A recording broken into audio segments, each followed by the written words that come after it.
Welcome to the Defense and Aerospace Report. I'm Vago Muradian from the Association of the United States Army's annual conference and trade show in Washington, D.C., and we're honored to have with us as our guest the Commander of U.S. Army Europe, Lieutenant General Ben Hodges.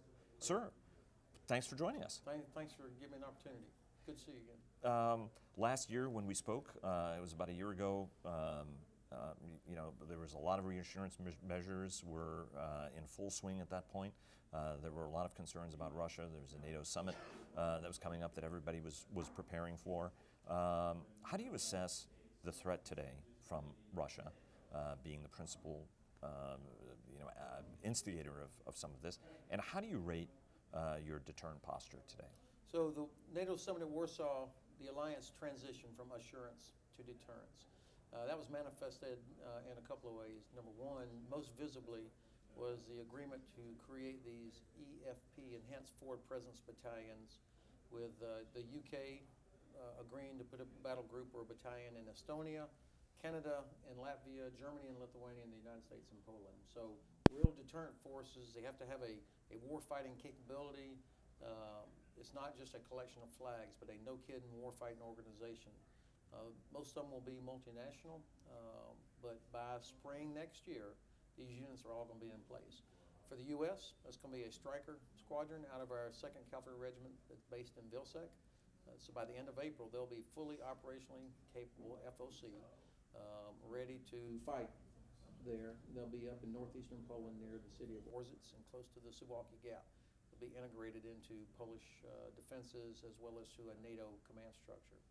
So that EFP really is an important part of NATO's commitment to deterrence. Now that's only one aspect of it, but it'll be a very visible aspect.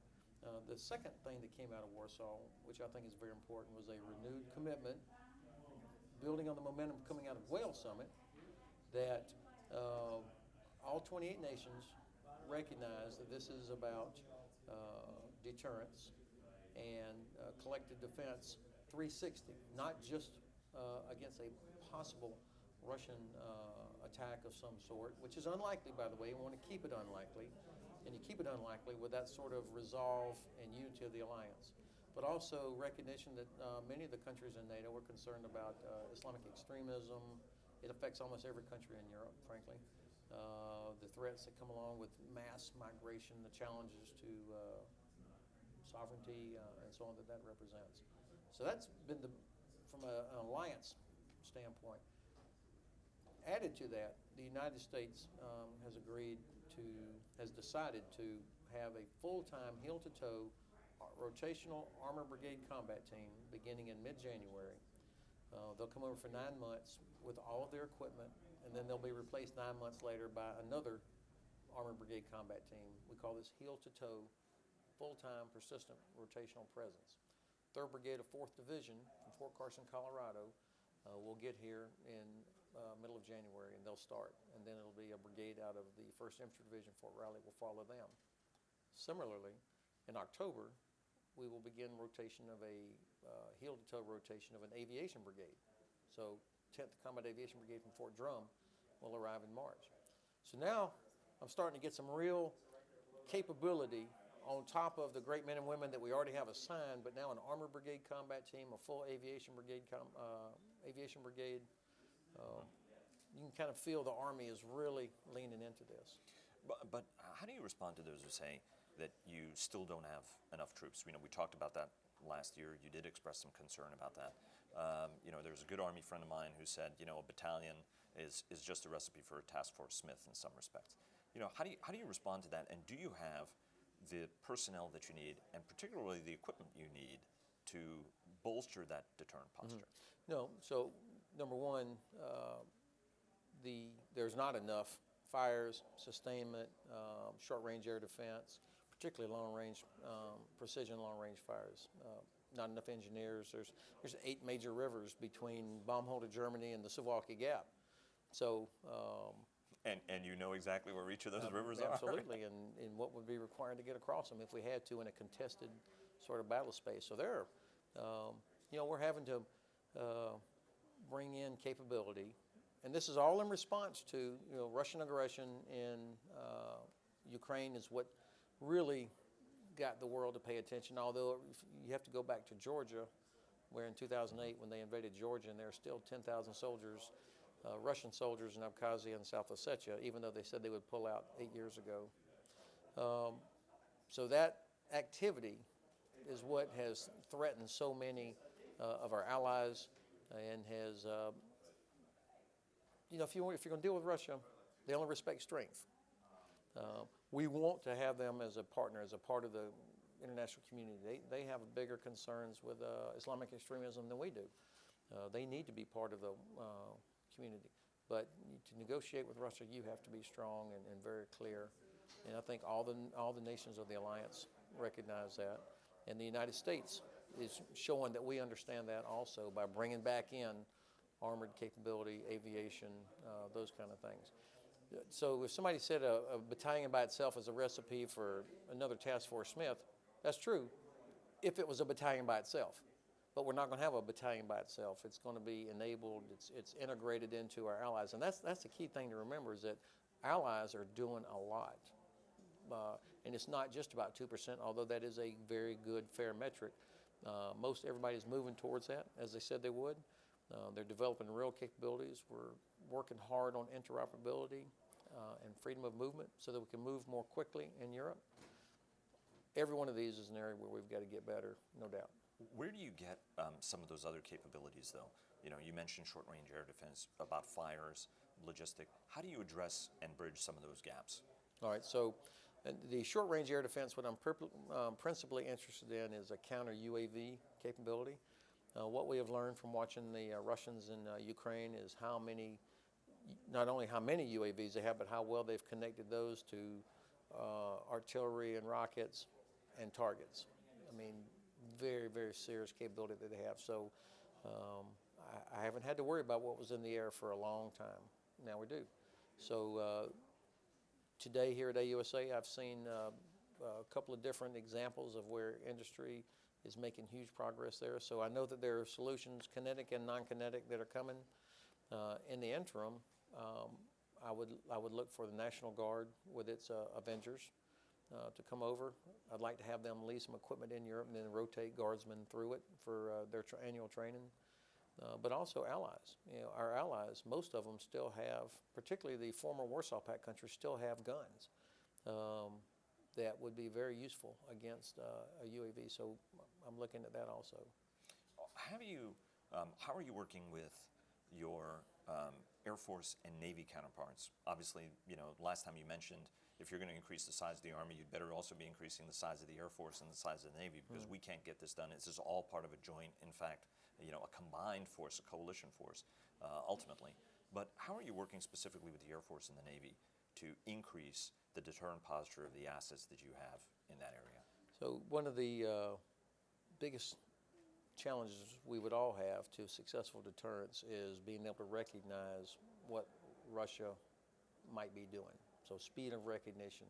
And that's a technological solution, or part technological, but also human, full range of capabilities to identify what they might be doing. So all the services have a role in that. I just was at a facility in Eastern Europe where we've got very good cooperation going on in a way that I was not even aware of, and that was actually very encouraging. So other services are working hard as well. And at U.S. European Command, great effort by the J2 there.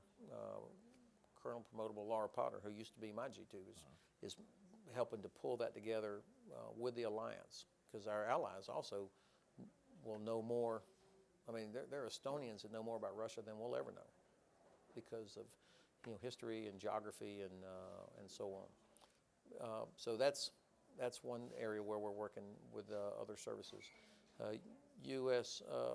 SOCUR, Special Operations Command in Europe, General Mark Schwartz, exceptional.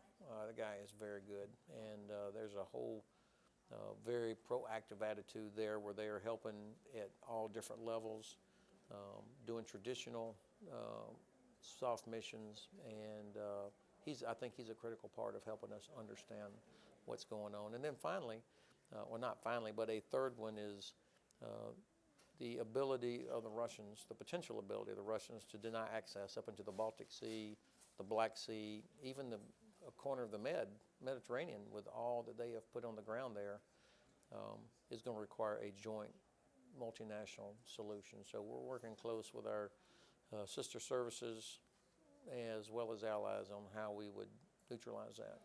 And you're looking at the full spectrum from the little green men all the way up to the high intensity. Yeah, this is the Russian, it's not, to call it hybrid is not actually very helpful. This is Russian warfare. They use everything from information to big bombs and everything in between. And so how we compete in the information space with them, identifying something, I mean, if they were to line up a bunch of tanks on the road, that'd be easy. The world's greatest Air Force would make short work of that. But that's not, if they ever do it. And God knows nobody wants this to ever happen. But if they were to ever see an opportunity or feel the need to do some sort of incursion, it would by design be very difficult to detect, recognize fast enough unless to get the necessary political decisions. Do you feel like and that was one of the priorities, was right, for the alliance to get better, not only at the information operations part and the counter information that the Russians are very good at, but also get that warning better. Or do you feel more comfortable that you're doing better on that early warning of, again, taking advantage of an opportunity, trying to push a border, trying to go into another country, and then create something? Do you feel you're better able now to spot that, to be able to counter it in a timely fashion? Definitely better. I personally still get caught by surprise by some snap exercises, but it's like we're making the adjustments necessary at local level as all the way up through the National Intelligence Enterprise and across the alliance to anticipate, to see things, to read. I mean, getting more Russian speakers, for example, that can actually read things that are, open source. There's a lot to be gained just from regular open source reading documents and paying attention to what they're doing. I feel we're definitely better there. Still, the room for the most improvement, I think, is probably in the field of intelligence sharing with all of our allies. One of the issues that we discussed last time was the simple complexity of crossing borders, for example, right? When there was an exercise, there was limitation of rail cars, which something that NATO and countries are very good at, to move equipment very rapidly. Do you feel that those are being addressed? Can you move as quickly as you need to move? Are you making progress on that front? Yes, in places. So we've got the Secretary General of NATO is now, uses our chart that shows our assessment of freedom of movement in all the different countries. So now he's, putting pressure on the countries to, they've got to do their part to make sure that we can move across Europe. When I say we, that's not just the U.S., that's all allied formations. This is part of the speed of assembly that's necessary to give political leaders an option before a crisis. And we use the analogy of a Schengen zone, a military Schengen zone. Right now, tourists, businesses can move all over Europe without cross borders, no problem. We can't. So getting Poland, which was one of the toughest ones, is now one of the best ones, for example, thanks to, the Minister of Defense got personally involved in it. So we're making progress there. Right. He took his second day on the job. I had the chance to meet him, and I explained to him that, and so he immediately, not because of me, but he recognized the importance of it. We got a meeting with the head of Deutsche Bahn, the guy that owns all the rail in Europe. I've met him once. We're going to see him again in Wiesbaden in a few days. So part of this is awareness. This is, relatively speaking, a new demand. So I think they'll respond if there's a demand. Heavy equipment transports to move tanks around on highways. We just leased 18 British hets because when you put an Abrams tank on a het, the weight per axle on an American het, heavy equipment transport, exceeds the EU standard. So the British het, it doesn't. So that for the time being, we're looking for right. We're looking for solutions. Let me take you to exercises. One of the things that has been a focus is more exercises, more training. Anaconda was obviously a major exercise in June this year. You've got another one that's coming up next year, which is going to be 30,000 troops, Saber Guardian 2017. How did you gauge, if you were doing the grading, now that the results are in from that exercise, how do you gauge the performance in Anaconda, and what is it you want to accomplish with Saber Guardian? The large exercises do a couple of things. Number one, they send a very powerful strategic message that we are committed. Having capability and demonstrating the will to use capability is essential to deterrence. And so when you do a large exercise like we did at Anaconda, and what we'll do next summer in the Black Sea region with the Saber Guardian exercise, that's a powerful part of deterrence. It also gives us something to move towards, to focus on, to get everybody. So everybody's mind, we got to get ready for Saber Guardian. So it puts pressure on, or gives me leverage to help fix freedom of movement issues, interoperability of systems. It's almost sort of a field of dreams kind of thing. Hey, we got this big exercise, and now other countries are starting to align their exercises with Saber Guardian, which ends up in the long run being actually improved efficiency. But also, for me, and now that I'm an old person, all I care about is logistics, the chance to move lots of stuff a long distance. And that's what's going to give our combatant commander and our political leaders options.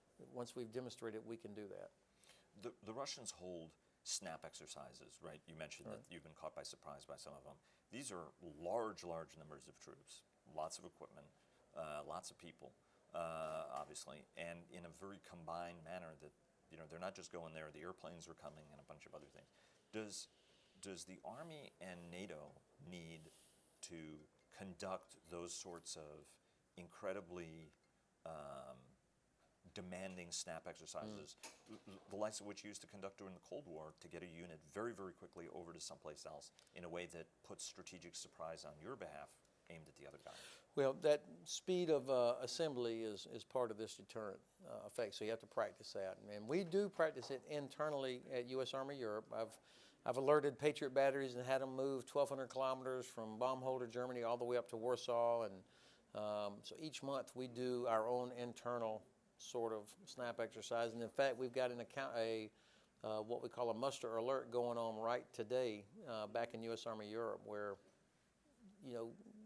reaching out to every single person that's in Europe and contacting them, getting accountability, which we would have to do if there was an emergency. So one of those is going on this week. Which is very old school. It is very old school. But it was, doggone it, it worked for about 4 decades. And I remember doing those as a lieutenant. And so things that were useful then that are relevant to today, we're doing all that. And the Chief of Staff of the Army, of course, General Milley, has a requirement for the Army to do a siegery where ships and all have to deploy. And so we're benefiting from that. Let me ask you I do want to say it's an important difference, though, because sometimes people say, hey, isn't this being provocative or whatever? And we believe that transparency is the best way to provide stability and avoid a provocation. These Russian snap exercises, the reason they scare the hell out of everybody is because nobody knows about them. There's no media, there's no anything. Every exercise that NATO does, that the U.S. does, we have journalists everywhere, we have congressional staffers, we have the local mayor, everybody in the world, we want them to come see them. And by the way, I've had Russians all over our exercises in Anaconda, at Hohenfels, and Bulgaria. There's a big difference in terms of who's being provocative, who's trying to provide a deterrent effect without causing escalation. That transparency is a big part of it. Crisis in Ukraine is continuing. Russians are constantly developing and showing new capabilities. Do you see any change in capabilities that's changing the way you're thinking about how you got to prepare for the future? So hundreds of Ukrainian soldiers are getting killed and wounded every month. There is no true ceasefire.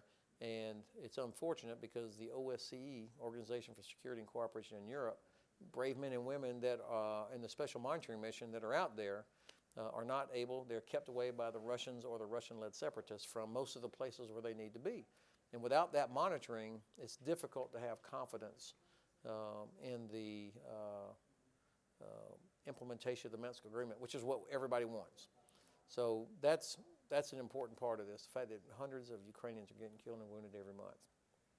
We are learning from the Ukrainians. We still have our training mission in eastern Ukraine, western Ukraine near the city of Lviv, where we train Ukrainian battalions as well as their counter-fire radar teams. And it's us, the Canadians, the Brits, the Poles, and Lithuanians. I think this is going to continue for quite some time. Let me ask you one question about, you mentioned Estonia. There's a presidential campaign going on. There are some people who've said, one of the advisors to the Republican candidate has said that, well, Estonia is a suburb of St. Petersburg, for example. I've spoken to some of our allies. They're very concerned. You speak to almost all of the leaders from all the countries all the time. What do you tell them? Are they concerned when they hear statements like that? And what do you tell them on behalf of the United States in terms of Article 5 and sort of counter that message that does have some of them very concerned? I would say look at the last 65 years of the United States' commitment to security and stability in Europe since the beginning of NATO, since the end of World War II, so 70 plus years. Regardless of who was in power in the United States, what party was president or the Congress, our commitment to NATO has always been there. We're spending hundreds of millions of dollars, billions of dollars actually, now bringing back capability into Europe. So, and I've seen more congressional delegations this year than I have seen in the last 5 years in Europe, and complete support from everybody for ERI, the European Reassurance Initiative, and also a growing recognition and appreciation that more and more of our allies are doing more of their fulfilling their own responsibilities. So I think that everybody recognizes that the U.S. economic prosperity is directly linked to stability and security in Europe. Regardless of what Europeans do, our economic prosperity is linked to their stability and security. Plus, all of our most reliable allies come from Europe, as well as Canada and Australia. So there's no doubt in my mind we're going to continue to be there in a big way. Do you think that the migrant crisis is affecting their ability to invest in security? That the migrant crisis and the burdens that it's putting on there's no doubt. nations? Yeah, there's no doubt. The French have 10,000 soldiers on the streets of France. The Italians somewhere 6,000 or 7,000. All the Mediterranean countries are focused on that. Now, of course, they could expand their capacity, but the capacity that they have now is consumed by dealing with the flow of migrants and the Islamic extremists coming out of Africa, as well as the Middle East. Sir, thanks very, very much, and we hope to see you over in Europe soon. Vago, you'd be very welcome.